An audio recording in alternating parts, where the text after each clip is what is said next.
Good afternoon to all of you. Have you heard about a word chicken neck in Indian context? It is a strip of land between mainland India and our northeastern state. Can you see here this? And this strip is only 22 kilometre wide, सिर्फ और सिर्फ 22 kilometre. आप कह सकते हो India, mainland India and north eastern state, इनको जोड़ने वाली एक बिल्कुल पतली सी स्ट्रिप है 22 किलोमीटर की. इसका एक मतलब और भी है.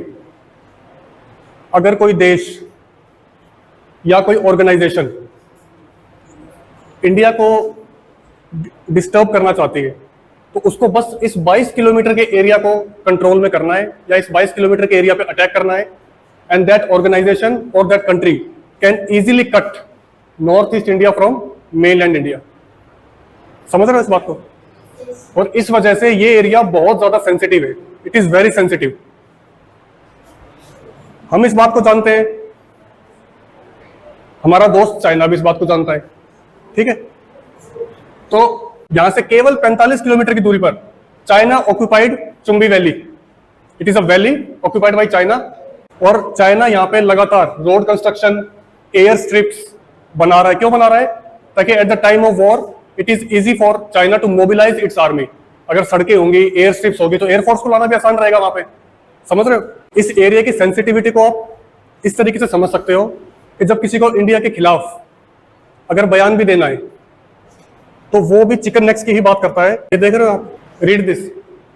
शाहीन बाग में जब सीएए को लेके, सिटीजनशिप अमेंडमेंट एक्ट को लेके जब आंदोलन चल रहा था शाहीन बाग में, तो there was a person Sharjeel Imam JNU के था ये, और इसने स्टेटमेंट दी थी, our aim is to cut Assam या नॉर्थ ईस्ट इंडिया. कहां से? चिकन नेक के थ्रू.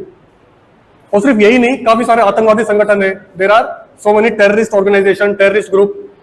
फिर दूसरा, एक तो पूरा का पूरा देशी है चाइना. हमको पता है मुश्किल समय में जो कमजोर कड़ी है वो होगी चिकन नेक. और इस वजह से उस लैंड को जो सिक्योर कर रहे हैं, एक दो नहीं, इंडिया की BSF, army, Indian army, Assam rifles, ITBP. ITBP means Indo Tibetan border police, West Bengal police. हम सबको पता है रॉ, रिसर्च एंड एनालिसिस विंग, ये इंडिया की खुफिया एजेंसी है. ये इतनी सारी एजेंसी कांस्टेंट चेक रखती है चिकन नेक के ऊपर, यानी इंडिया के उस हिस्से के ऊपर कि वहां किस तरीके की गतिविधियां चल रही. उसी जगह पे इंडिया ने अपना S-400, it is a air defence system. Air defence system ये भी वहीं पे डिप्लॉय किया हुआ है. प्लस बागडोगरा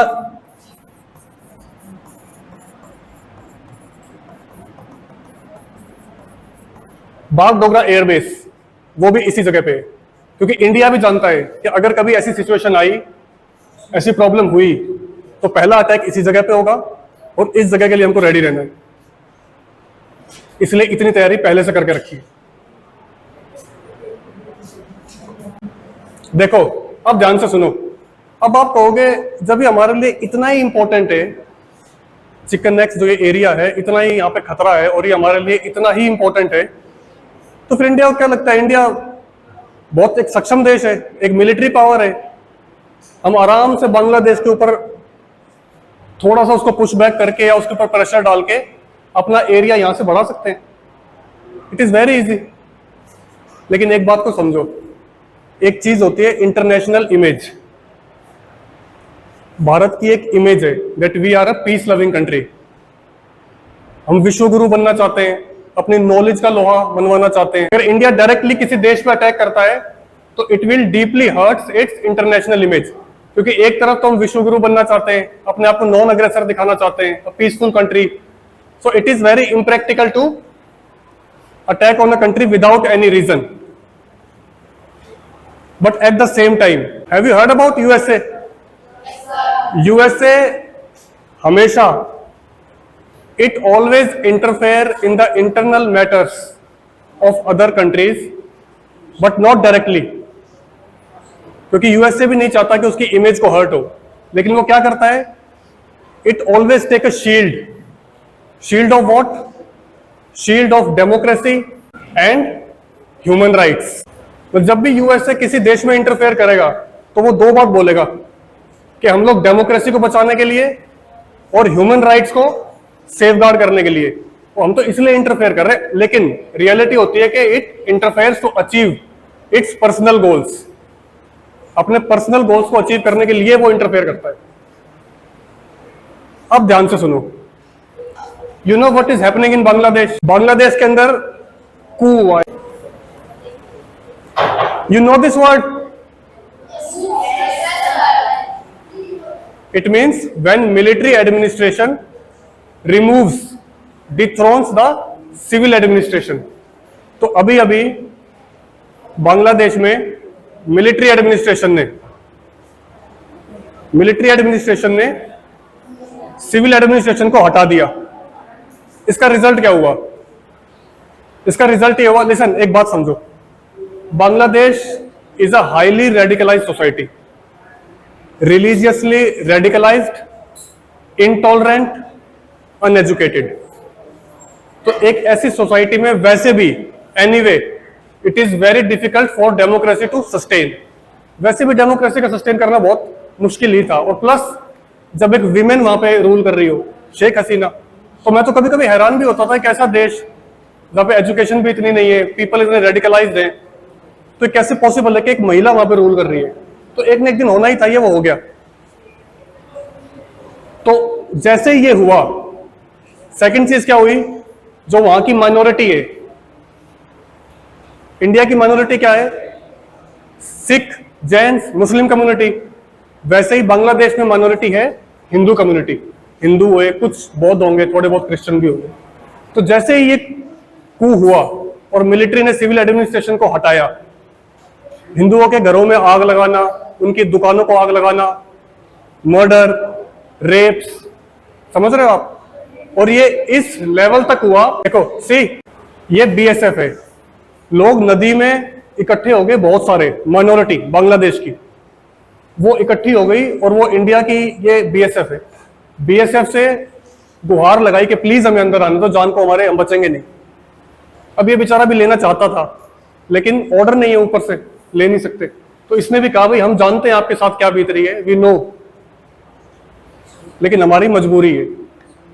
वहां पे इतने लोग इकट्ठे हुए हुए, तब आप कहोगे तो फॉरेन का, विदेश का मामला है, जो कुछ हो रहा है विदेश में हो रहा है, हमें इससे क्या लेना देना। आप ये सोच सकते हो। तो इंडिया की एक प्रॉब्लम है चिकन नेक्स की प्रॉब्लम, और अभी बांग्लादेश में चल रही है इंस्टेबिलिटी। तो इस इंस्टेबिलिटी का फायदा उठा के, मेरी बात ध्यान से सुनो, इस स्टेबिलिटी का फायदा उठा के, जैसे अमेरिका करता है ना, डेमोक्रेसी और ह्यूमन राइट्स की शील्ड पहन के, और वो अपने पर्सनल इंटरेस्ट को देखता है पूरी दुनिया में। तो इस वक्त हमको भी इनस्टेबिलिटी का फायदा उठा के, और क्योंकि वहां पे ह्यूमन राइट्स का वॉयलेशन तो हो ही रहा है हिंदू कम्युनिटी के ऊपर, इसका फायदा उठाओ और एक स्टेटमेंट इंडिया जारी कर सकता है। It is a golden chance for India to convert chicken neck into tiger's paw. हम एक स्टेटमेंट जारी कर सकते हैं। क्या स्टेटमेंट हो सकती है? कर दो एक स्टेटमेंट, भारत का विदेश मंत्रालय ट्विटर पे ट्वीट कर दे, आजकल तो इतना आसान है कि भारत संयुक्त राष्ट्र का एक जिम्मेदार देश होने के नाते, विश्व की और खास तौर पर दक्षिण एशिया की एक प्रमुख शक्ति होने के नाते अपना यह कर्तव्य समझता है कि अपने पड़ोसी देशों में लोकतंत्र और मानवाधिकारों की रक्षा की जाए। और लोकतंत्र और मानवाधिकारों की रक्षा करने के लिए अगर हमको अपने पर्सनल रिसोर्सेज, अपने खुद के संसाधन और अपनी बल और फौज का भी इस्तेमाल करना पड़ा तो हम पीछे नहीं हटेंगे। बहाना है, दुनिया तो यही कहेगी कि हम इंस्टेबिलिटी को हटाने के लिए गए थे, ऐसी स्टेटमेंट दो। और पाकिस्तान के कितने टुकड़े किए थे? 2। 71 से पहले Bangladesh was a state of Pakistan. जैसे हमारे है ना गुजरात, महाराष्ट्र, वैसे ही बांग्लादेश स्टेट था एक पाकिस्तान का। तो उस टाइम इंडिया ने इनको अलग कर दिया। अब हमारे पास टाइम है चिकन नेक्स की प्रॉब्लम को सॉल्व करने के लिए बांग्लादेश के 3 टुकड़े करने का। अटैक करो इनके ऊपर, और जो सबसे ऊपर वाला हिस्सा है इसको मिलाओ इंडिया में। और मैं आपको ऐसी हवा में नहीं बता रहा, ये थ्योरीज चल रही हैं। देयर आर अलग अलग आइडियोलॉजीज है। एक आइडियोलॉजीज तो है कि ऐसा नहीं करना चाहिए, और दूसरी है to convert India chicken neck into tiger's paw. ये अपर पोर्शन को इंडिया में मिलाओ, it will give India more stability, क्योंकि ये हिस्सा फिर वाइड हो जाएगा। प्लस सेकंड, जो उसका नीचे वाला हिस्सा है साउथ में, उसको वहां की माइनॉरिटीज के लिए एक नया देश बनाओ। जो वहां पे माइनॉरिटीज रह रही हैं उनके लिए एक अलग देश। और थर्ड, वो बांग्लादेश के पास रहने दो। तो ये कह रहा हूं कि अगर दूसरा देश बनाना ही है तो उसकी बाउंड्री कुछ ऐसे होनी चाहिए। वाई? क्योंकि हम नहीं चाहते कि हमारी बॉर्डर लगे बांग्लादेश के साथ, क्योंकि आप जानते हो बांग्लादेश के साथ बहुत सारे इलीगल माइग्रेशन होती है इंडिया में। जितने भी आपको रोहिंग्यास दिख रहे हैं दिल्ली, देश के हर स्टेट में जो ये रोहिंग्यास दिखते हैं आपको, झुग्गी झोपड़ियां, ये सारी वहीं से इलीगल माइग्रेशन है। और एक और भी तरीके, त्रिपुरा रीजन बांग्लादेश। तो अगर ये थोड़ा सा हिस्सा अगर कैप्चर कर लिया जाए तो it will give India direct access to Bay of Bengal. ये भी हो सकता है, लेकिन हम लोग बहुत छोटे लोग हैं, बहुत छोटा सोच सकते हैं। जो देखा वो बोल दिया। सरकार को बहुत सारी बातें सोचनी होती हैं, लेकिन आपके साथ ये बात इसलिए की गई, आप ज्योग्राफी पढ़ते हो तो आपके दिमाग में एक समझ बने कि इंटरनेशनल रिलेशंस क्या हैं, कैसे चीजें काम करती हैं, आप आइडिया सोच सको। इट डज नॉट मैटर वो इंप्लीमेंट हो ना हो, क्योंकि हजार चीजें होती हैं। सरकार को 10 डायमेंशन से देखना पड़ता है, हम केवल एक डायमेंशन देख सकते हैं। So you should be able to think and consolidate your ideas.